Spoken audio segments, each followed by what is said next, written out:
темилгеси менен өтүп аткан жаңы конуштар кеңеши 2015 деп аталган Бишкек шаарындагы жаңы конуштардын маселесине арналган конференцияда жолугуп отурабыз. Бүгүн элибизде бир жакшы сөз бар эмеспи? Ийрок туруп түз кеңешет дегенчи. Мен сиздерди бүгүн ушул кеңешели деген бир ниетте Орозо айынын алдына туш келип атат. Мен да бир жакшы төлгө болуп атам. Кыргыздарда бир жакшы сөз бар. Ай башында сүйлөшүп алып, бир ынтымакка келип, бири-бирибизди кечиришип, бири-бирибизди түшүнүшүп дегенчи. Ошон үчүн бүгүнкү алмаздан кийин сөздү деле кошуп кереги жок болуп калды. Жакшы түшүндүрүп кетти. Бул жерде бир саясат жок. Өзүбүзчө жагылыштардын илгертен бери көйгөйлөрүн түшүнгөн кишилер отурат. Сиздер чакырдыңыздар. Ал жерде Ашар коому, Арыш коому, Ирайым, эмне эле көп, жүздөп саналат. Мен баягы башында айтылбай калгандарды тагып бастым. 48 комушубуздун өкүлдөрү бардыгы чакырылып отурасыздар. Жагы бир кошуп бере турган нерсе бул жерде Чүйдүн дагы акими, Аламедин райондук акимчилик, Сокулук районунун акимчиликтери чакырылды. Жогорку кеңештен мамлекеттик кызматтар ушулар баардыгы чакырылып отурат. Келгендери сиздерге мен келген алтындай убактыңыздарды аябай келип катышып берип атканыңыздарга чоң рахмат айтмакчымын. Саламатсыздарбы, урматтуу катышуучулар. Мен кичине кечиккен себебим 7 күн жумушчу топ болуп Түштүк Кореяга барып келдик. Ошол жерден практика боюнча алардын өнүккөнүнө бир 60 жыл болуптур. Ошонун программасына биз таанышып кеттик. Аны карап отурсак, биз өзүбүздүн даярдыгы долбоорлор экен. Жумабыз байке, сиз өзүңүз башынан ойлоп тапкан Ашар коому, Арыш коому, Ирайым коому кандай жазса, ошол эки жол менен эле келатып, көп жетишкендиги жетиштиби.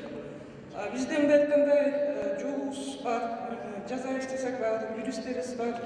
Ошону биргелешип, 25 жылдан бери 25 жылдан бери келип атабыз жаңы коныш болуп.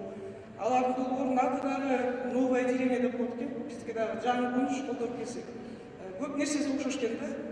Эми азыр жыйынтыктасак, мындай сунуш Аттыкыр байке айтып кеткендей, өзүнчө бир ассоциация курабызбы же жумушчу топ курабызбы, өзүбүзгө бир бекемдеп, мыйзамдын чегинде бизди мындай кабыл алгыдай кылып, бир жакшы топ түзүп алсак деген бир ой болуп атат.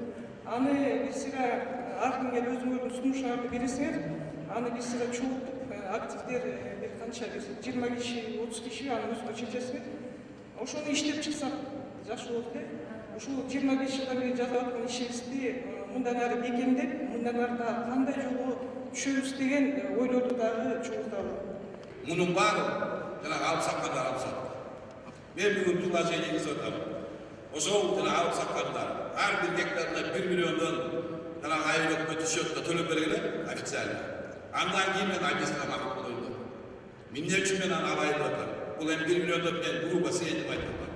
Ошол 889 гектарга 889 миллион сомду счетко алып келип салып берсе, мен айры ошол силердин проблемалар чечилет. Ошол жерде жашаган элдин проблемасы чечилет.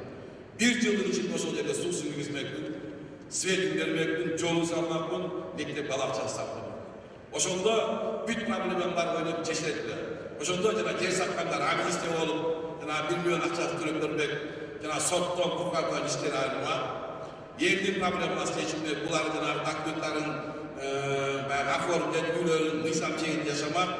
Үчүнчүдөн, айыл өкмөттүн дагы проблемасы чечилди ошондо. Бүгүнкү күндө карашо жогорку кеңеш кылып амнистия кылалды. Мен макулмун. Бирок проблеманы кимде калтырып атат?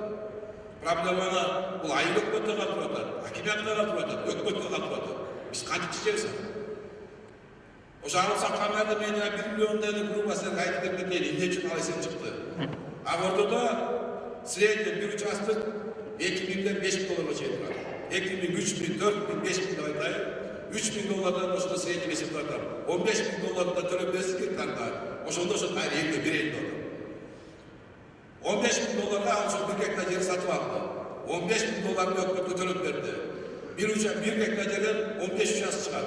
Ошону 3000 доллардан сатканда 45000 доллар болот. Ошонун 15-ин өкмөткө берсин. 15 мың ошол жери сатып алгандан түшүнөт, ошону жапсын, 15 мың өзүндө калып атпайбы? Биз аны таканса андай бир чыгым чечип алган жерим жок. Анан муну айтып атат, бул грубый расчет. Мен жана 15 мың доллар 1 миллион сом дегенди мен грубый айтып атам. Муну баягы бизге бербесин, орто жерден айла бизди коррупция кылбасын. Баягы силер чип жедиңер деп. Өкмөттүн официальный органы бар, Госстрой деген. Госстрой эсептесин, жолу канча болот, суусу канча болот, свет канча болот. Ошонун сумманы эсептеп чыгат дагы, анан бөлөм. Может 1 миллион болот, может 600 мың болот, может 700 мың болот. Акчаны кайра чогултуп акчаны кайра Госстройго берейин. Ошол тендерди айтып ошол жарым бошторго жолун салып берсин, светин салып берсин, суусун салып берсин. Бул проблеманы мен өзүмдүн сокуктун решениясын айтып атам. Мен ушуга барам деп атам. Мен өкмөткө да ушундай бир маселени бердим. Жогорку кеңешке да берип атам. Силердики шаардын менен биздин сокуктун ичине башка чара. Бирок меники жерди биздин өзүбүздүн элибиз басып алган эмес. Муну жанагы алып саталар алып тура сатып ишке. Андыктан сиздерден өтүп аткан конференцияда ар кайсы тараптан бир эле маселе менен баардыгыбызды тең ошо муктаж үй социалдык маселе ошонун баарын тең айтасыздар, ошонун баарын тең топтоп туруп бир сунуштагы документ даярдап туруп берсеңиздер, жогорку кеңештен дагы силер жактан көргенештен мына акимдер отурат баары тең вице-мэрлер ушулардын баарынын аркасында биз өкмөткө мындай багыттуу маселе коюп чечкенге аракет кылып берели. Ар бирөөгө чуркаганда өкмөт чарчайт экен. Чуркап аткарбай эл чарчайт экен. Мына ушул күнгө келип.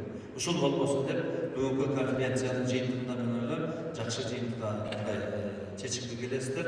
Жаңы конуштарда өз жактан топтор бар. Мисалы үчүн бизге биринчи элдер мектепте эптебеле жер болсо, анан жери болгондон кийин айтат, менде свет жок, суу жок, анан бул жок. Биз мына Жумагас айтып отурат, сууну биз өзүбүз тартып келгенбиз, каналдарды казып, светти өзүбүз тартып алганбыз, чогултуп эле жолдорду ошолорго калыпка салып жакшынакай бир иштерди кылганбыз, көптү көрсө көл болот дегендейчи. Анан мен эмнени айтып келатат, негизги көйгөйлөр эмнелерди айтып келатат да, азыр ушул жерде отуруп алып бүт эле көйгөйдү айтып атабыз. Элдер өзү менен өзү болуп жакшынакай кылса жетет деп ойлойм да, көп максатка жетет депчи.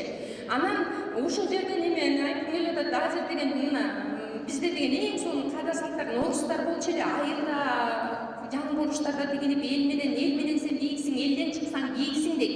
Эл менен элдер өздөрү эле өткөрөт. Бирок деген мен эмнени айтып келатат, бул бийликтегилер элден мындай алыстаганын айтып кетким келатат да.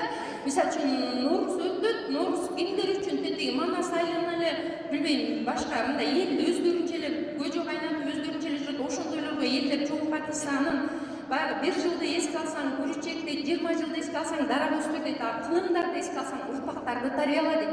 Ошо урпактарыбыз үчүн бир жаңы болуштар арасында спорттук турнирлерди чогуу өткөрсө, бир аймактарды таанышып балдар үчүн ар кандай каада салттарды жаңыртыш үчүн жаңы болуштар бирге келсек, бирге болсок деген сөздү айтып кетким келип атат да, мындай чогулуп ошо ойду айтып кетким келип атат. Эгер конуштар мындай бириксек, көп иштерди бүтүрө элек, маданий иштер боюнча азыр элдер руханий жактан ачкан негизичи, ошону айтып кетким келип атат, ошол сөздүчү. Анан Ак Ордондо 20 миңге жакын түтүн бар да, анын 70% жаңы үйлөн балалуу болуп аткандар жаштарда.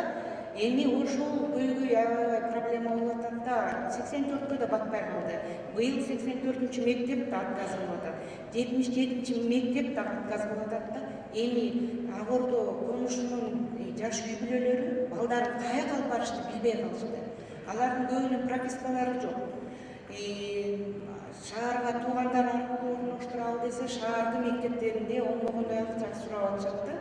Анан ушул мектеп тууралуу мен жогорку кеңешке, шаардык кеңешке, мэрияга, акимиятка дагы ушул эгерде кийинки быйылкы планга кирбей калыптыр, кийинки планга ошол жардам берүүсүн суранабыз да абдан. Себеби Ак Ордодо 20 миңге жакын түтүн бар. Бардыгы почти 70% эле жаштарда жаңы балалуу болуп аткандар, жаңы мектепке барып аткандар. Ошону айтайын дедим эле. Рахмат силерге. Баягы кыргызда бир сөз бар. Ыйлагандын көзү жаман, айткандын оозу жаман деп.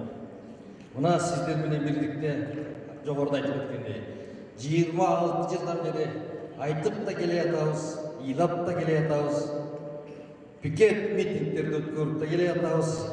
Чечилчү маселе чечилип, чечилбегени жогоруда менден мурункулардын баары айтып кетти тарыхыбызда. Мен бүгүн ушул шаардык кеңештин депутаты Анарбекке рахмат айтат элем. Ушул жаңы конуштардын кеңеши деген 2015 деп шаардык кеңештин замандаш современник фракциясынын атынан ушундай жыйын уюштуруп атканыбызга себеби деген мезгил көрсөттү, убакыт көрсөттү. Биз биригип да көрдүк, чачырап да көрдүк. Бүгүнкү мезгилдин талабы биригиш керек. Өкмөттүк деңгээлде программа алып чыгышыбыз керек.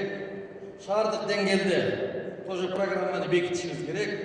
Лидерлер сен тияктан, сен тигиндей, сен мындай дебей башты бириктирип, эки программаны шаардык деңгээлде, өкмөттүк деңгээлде, мамлекеттик деңгээлде программа алып чыгып, ошону бириктирип алсак, сиздин сөзгө кошулам. Ошондо биздики баардыгы мыйзамдуу болуп, ишин алдыга жылыш болот.